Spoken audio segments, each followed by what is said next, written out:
Don't pay a quarter, don't pay a dime, don't pay a penny, don't waste your time. If half a penny is all he asks, don't give him any. Lay off his tracks, my half a penny is what he'll say. Still a steep price, just walk away.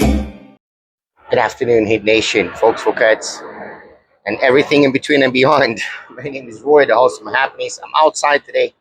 My son is taking a nap, so I can take advantage and record this very short PennyQuickies. Back-to-back W's, 17-15 record. A lot of, I think, positives because of the return of Larson to the group. Larson being an important, I think, part of the rotation, regardless of what happened, regardless of coming off the bench or staying with the starting unit, which I think is a good problem to have.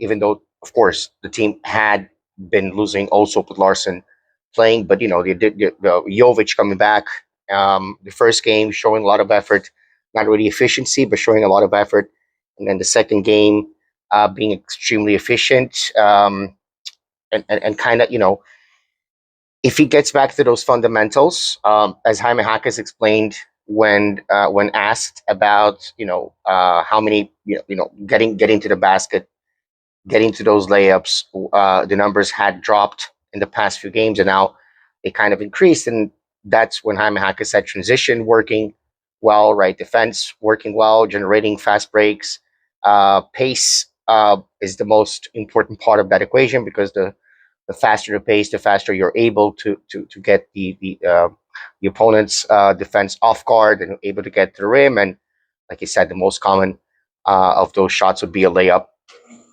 But I'm only recording this because of the fact that Raf said, and he was right, that people were going to start to blame Bam and Herro because of 2 wins that we got without Bam or Herro in the equation.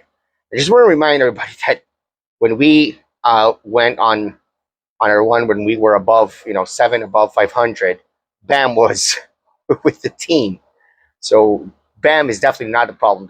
Bam is a solution. And the second point is that Herro only played 6 games. Again, he was reinserted into rotation. Here is a definitely more complicated topic because things kind of coincided with his return, but he hasn't been playing, and he didn't play in the losses that we also piled up without him. So again, his record is 3-3, right? In the 6 games that he played, he's going to miss his 27th game. He's already been ruled out tomorrow against the Nuggets.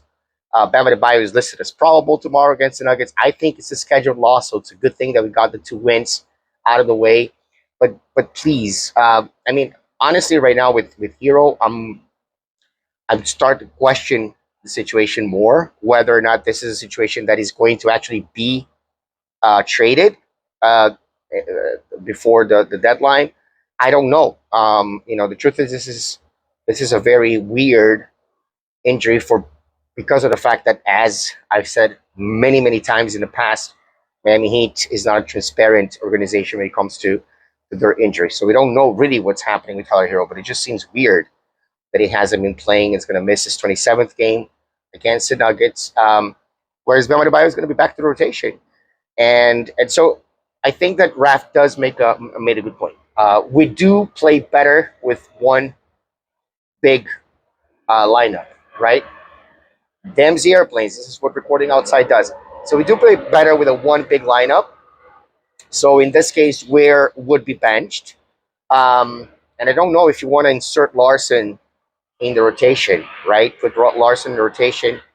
But the thing is this, Ware and Bam didn't work. They didn't work offensively. They didn't work defensively. And Ware contributes more when he starts, but that should end. Like Raf is saying, that's a bad player. But also that's a ceiling that we have, perhaps, in this rookie, right? This is maybe the limitations that he has. And yes, when things work, look, by the way, the one more comment that I wanted to say about this, yes, the team flows much better without Herro and Bam. Scoring wise, perhaps we also saw that happen. Well, no, Norm also got better, even though his percentage was awful yesterday and up to a certain point. It's not great in the games that we lost either, but then he started to get a little bit more in rhythm. And also we played the Hawks, who are in the same position that we are, in maybe not statistically, but in terms of standing, in terms of what they're fighting for. And we played a team that has really great players. They're only missing Halliburton, which really doesn't make sense for them to be this low, but it's the worst team in the NBA. So those are the teams that we beat without Bam. In this case, Hero does not factor into this season. We've played 32 games. Hero played 6. We're going to play 33 games with Hero still having only played 6. So Hero doesn't factor in the conversation this year. The main issue with Hero is his lack of availability. That's it. But obviously, Bam is always going to be essential, regardless of his offensive capabilities. He's always going to be great because of the defense. And it's always going to be great having people that defend well around him. In which case, I think that, yes, definitely we're for Bam.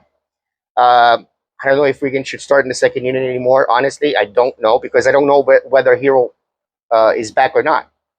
If Hero is back, we're not going to bench Hero. In this case, I would bench perhaps Wiggins, but then it wouldn't make sense because we need the defense. That start lineup also doesn't work, so maybe something is missing. Maybe bench Mitchell and put Larson on. I don't know. Mitchell being one of the most efficient. I'm just kind of throwing ideas that we discussed, Raf and I especially, but also with other people of the group, and I think none of those ideas are good, really. We can only hope that we have the same consistency from the bench as we had these past 2 games. That's what we need to continue hoping, because Jaques has been consistent regardless of what's happened. But we didn't have Larson before. We were counting on a couple of people that were not delivering. Well, one person in particular, Simone Fontecchio, out of the rotation completely, just playing garbage minutes. And Jovic getting his confidence back will help us a lot, but it needs to be consistent. So that's the only thing that I wanted to record. Those wins are very important to us, but they're also meaningless in the great scheme of the things. And I think that tomorrow is a schedule loss, so we better get ourselves prepared to face the Pistons, and then later on the Wolves, the Timberwolves, because I can't see us beating the Nuggets in any of these, well, unless there is a trade that happens between today and tomorrow. Stay safe, stay dry, stay as happy as possible in this very complicated world of ours, and let's go Heat.